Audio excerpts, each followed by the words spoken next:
Good morning, everyone. My name is Martin. I'm a specialist technical coach and mentor in Open Formula. I'm going to give you guys this video just to talk through main qualifying. If you haven't seen the sprint race analysis that I just put out a couple of hours ago, did a separate video for that. In this video, we're just going to cover main qualifying. If you're interested in what my thoughts are, definitely keep watching.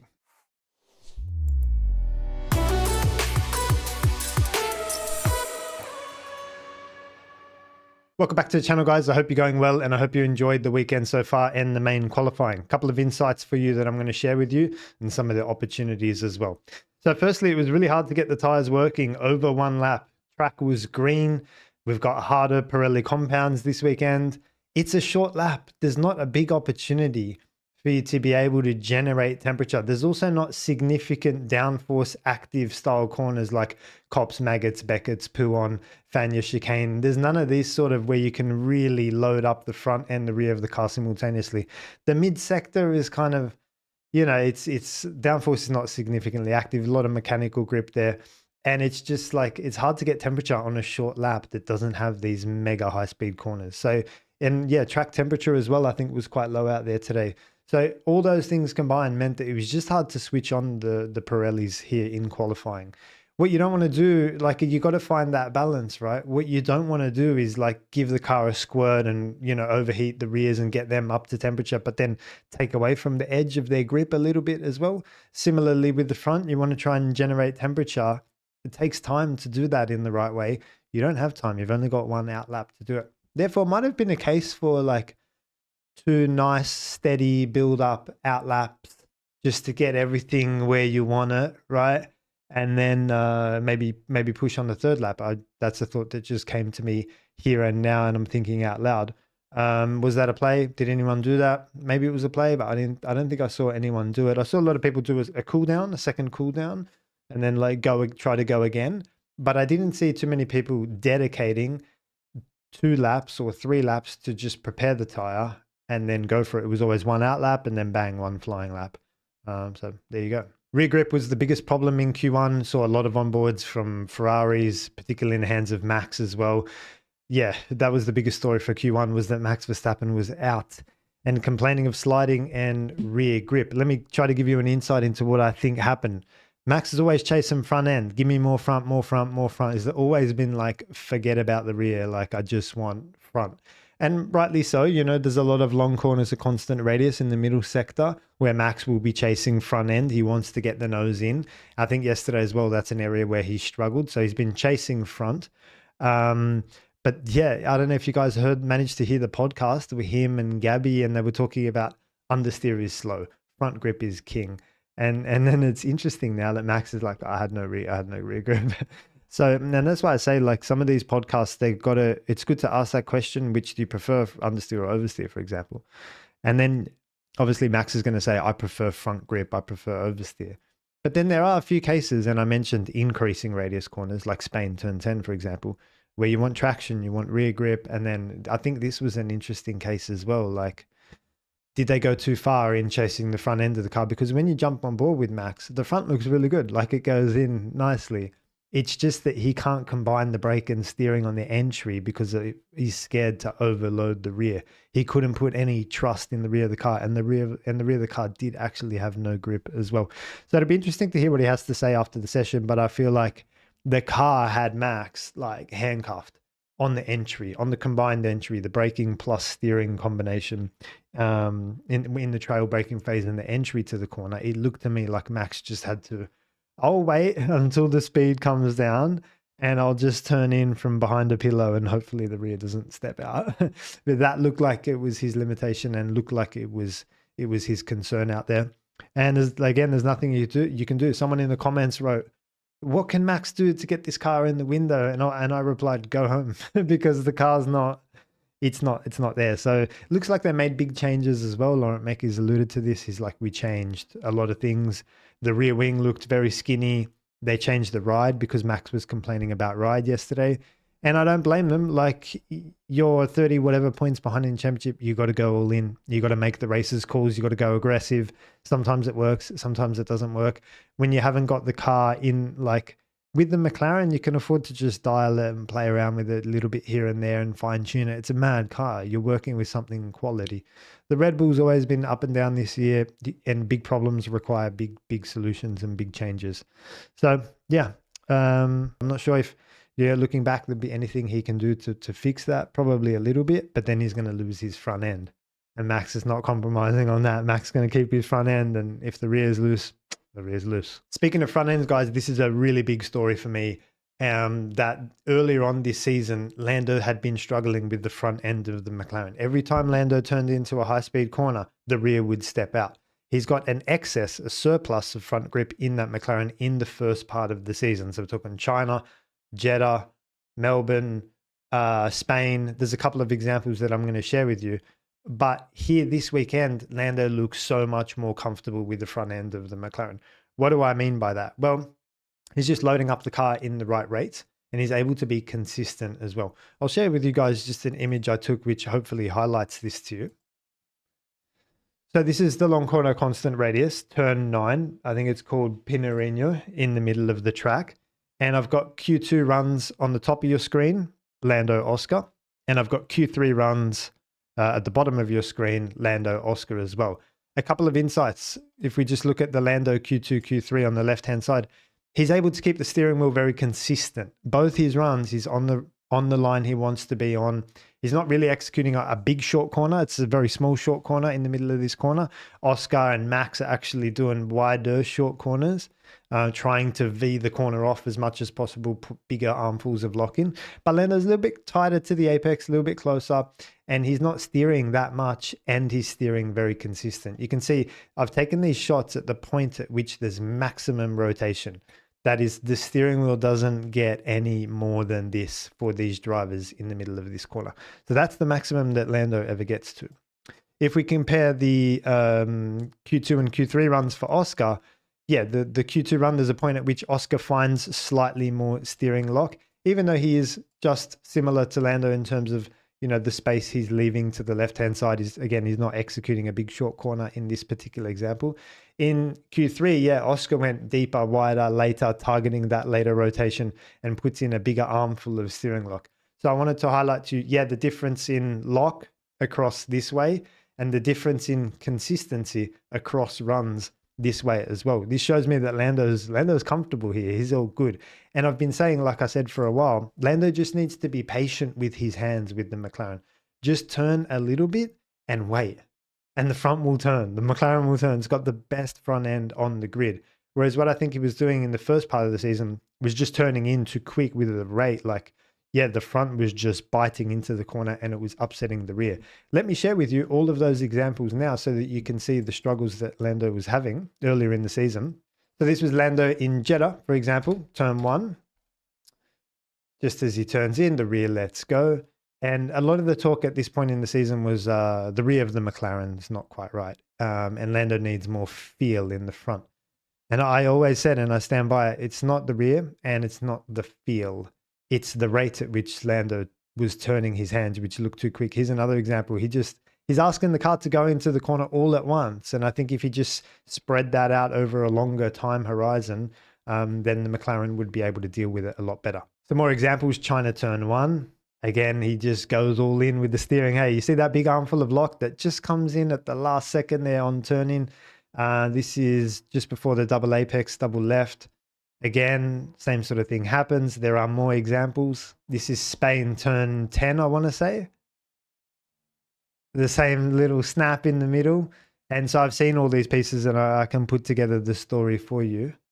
But yeah, it's just the over rotation in the middle caused by the strength of the front end of the McLaren, which caught Lando out. So yeah, to see this now, it's like, yeah, he's comfortable with the front end of the McLaren. And crucially as well, he's not using anywhere the amounts of lock that Oscar Piastri is using. He's much more patient with the front end of the McLaren. He's just like, I'll turn in a little bit and wait.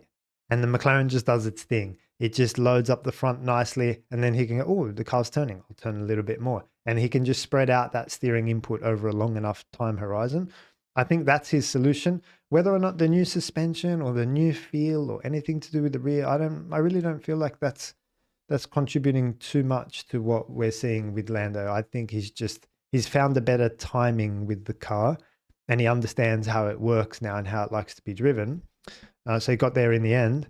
And I think this is a dangerous Lando now. He's in tune with the car, and it's going to be very hard for Oscar and Max to be able to compete from a lap time perspective with the next couple of races coming up. Now, what are the benefits of putting in less lock? Why is it so helpful?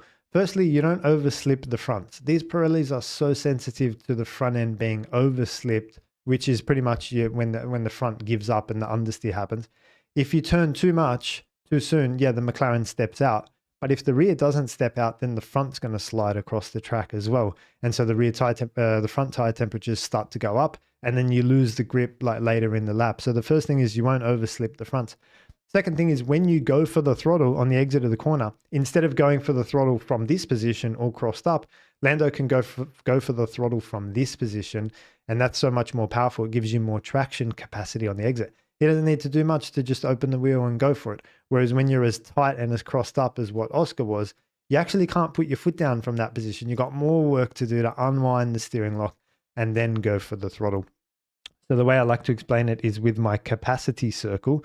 I'll draw it for you guys now on the whiteboard. So my capacity circle, it's similar to the friction circle, but I think of it in terms of capacity. You've got braking capacity up this way, steering capacity on both sides, and then traction or throttle capacity down the bottom here. You can see that when the steering wheel is straight, that's when you've got the most traction capacity. And if the steering wheel is turned a little bit, like let's say in the case of Lando, you've got a little bit less traction capacity. And if you continue to turn the wheel more, like we saw with the image with Oscar, you'll notice that you've got less and less and less traction capacity as you move across here.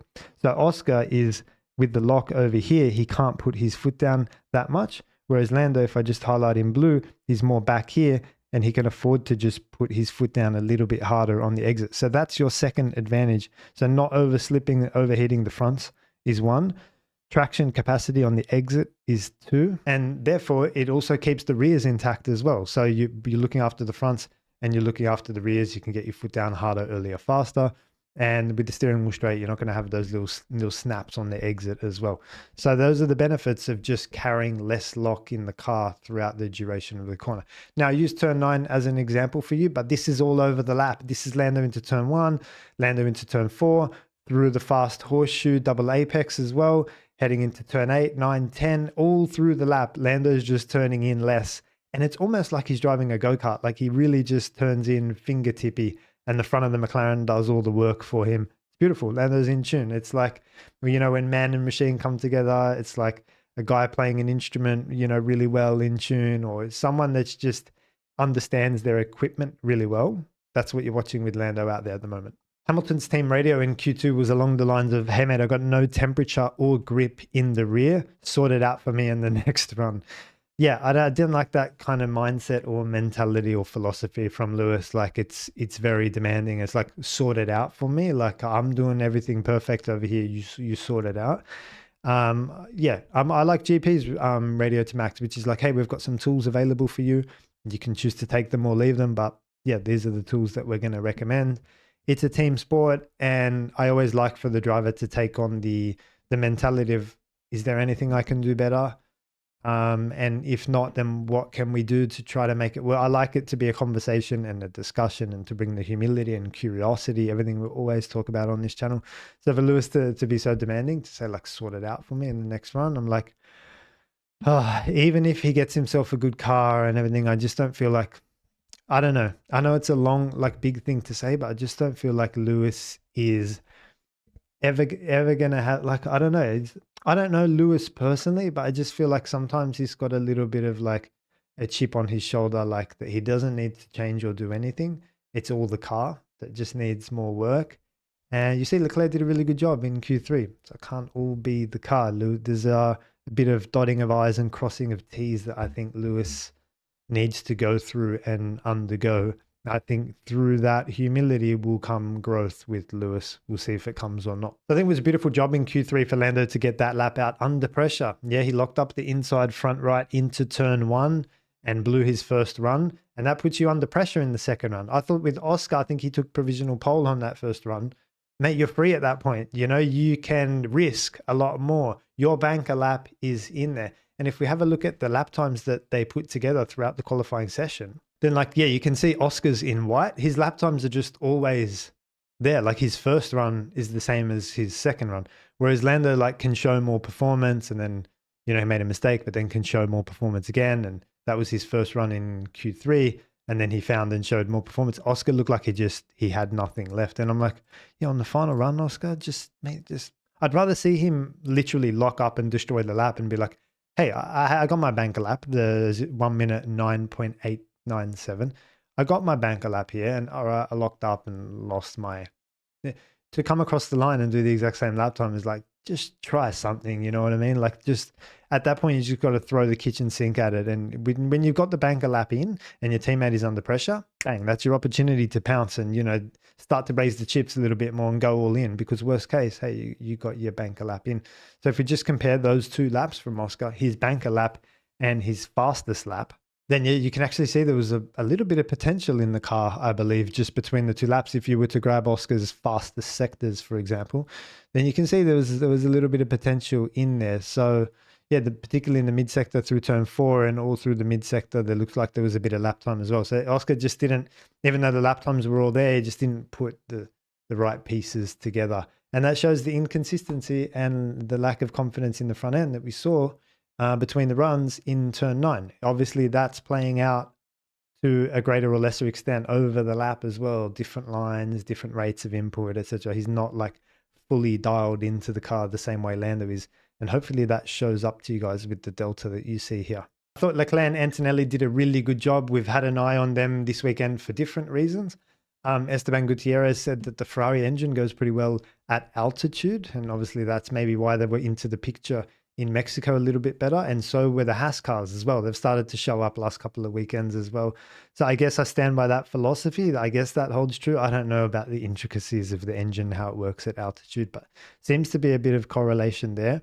And Mercedes, with their good mechanical grip of the car in the mid sector, where the aerodynamics are not taken over the way the car handles, that's more, S's and that sort of thing. Like that's probably why they got hammered in Austin, for example. When the aero takes over the grip of the car, then Mercedes go missing. But when the aero takes a back seat, Mercedes come to the forefront. So like you saw in Canada, Singapore, for example, here in the mid sector, and then you might see it again next time out in Vegas, which is all straights and really slow speed corners. The Mercedes should be strong there, particularly in the cooler climate as well. So those two guys, bang, they slot in front of Oscar Piastri. He's down in P4. So no points in the sprint and out qualified by a Ferrari and the Mercedes this weekend. That's tough for Oscar to take. I think he's losing a grip on the championship now at this point, because not only is he behind on points now, but he's behind on just gelling with the car at this point. He hasn't been able to. It seemed like Lando's got a higher lap time ceiling than what Oscar had. And I always said that at the start of the year. I was like, something's happened where, yes, Oscar's taken a step forward. It's only his third year. He's gone step. But Lando's lap time in 2024 had taken a step back. I showed you all the evidence. He was not comfortable with the McLaren at the start of this year. And if Lando could get on top of that, he's always got like, a tenth, 1 or 2 tenths in hand on Oscar, I've always thought, from a lap time perspective. And I've always thought that Oscar on the racecraft, race side, I think he's better in attack, defense, racecraft, restarts, starts, etc. I think he's better. But Lando's cleaned up for that side of things now a little bit as well. The run down to turn 1 in Mexico was beautiful defense from Lando. His start in the sprint race in the wet today was really good as well. So Lando's cleaned up for some of that tactical element as well. He's had some good strategies this year. I think from this point on, it's going to be hard to upset this rhythm of Lando. He might just go on and just finish off the championship. But let me know what you guys think in the comments below. I think we called the weather perfectly this weekend. There was some guys talking about cyclones and typhoons. We always saw 4, 5, 6 mil due on Saturday and then 2.1 mil due on Sunday. I'm going to show you when it's going to come. It's going to come in the AM, 7, 8, 9, 10, 11 AM, a little bit of light drizzle similar to what we had just before the sprint. The race kicks off around 2 p.m. local, I believe. So there is a chance that with this cooler temperature and this rain that's due in the morning, that the track could be similar to what it was in the sprint, a little bit wet in places, and then probably drying out as the race in the afternoon as the race goes on. So it might be the best case we could hope for would be a little bit of a wet start. Hopefully that spices things up. And it was interesting as well. I'm not sure if you guys saw in the sprint, the rear was the limitation for Lando. So it wasn't like he was running out of front tires. again, with the front grip of the McLaren and the way Lando is looking after the front end, the rears were the ones that gave up first under traction from slow speed. So just keep an eye out for that tomorrow as well. It might be a race of just looking after your rears. So yeah, we'll see how that plays out, and we'll see how Max goes. He's off P16 tomorrow. So we'll see how he goes. And if it is a damp start, for sure he's going to gain a few places, you know, around the outside of turn 1, turn 3, that sort of thing. So keep an eye out for that as well. I hope you enjoyed the video, guys. The end screen is going to be my sprint analysis. So if you just want to wait and click that, and definitely subscribe to this channel for the full race analysis. Leave me a thought or question or comment on your way out. I'll see you guys tomorrow.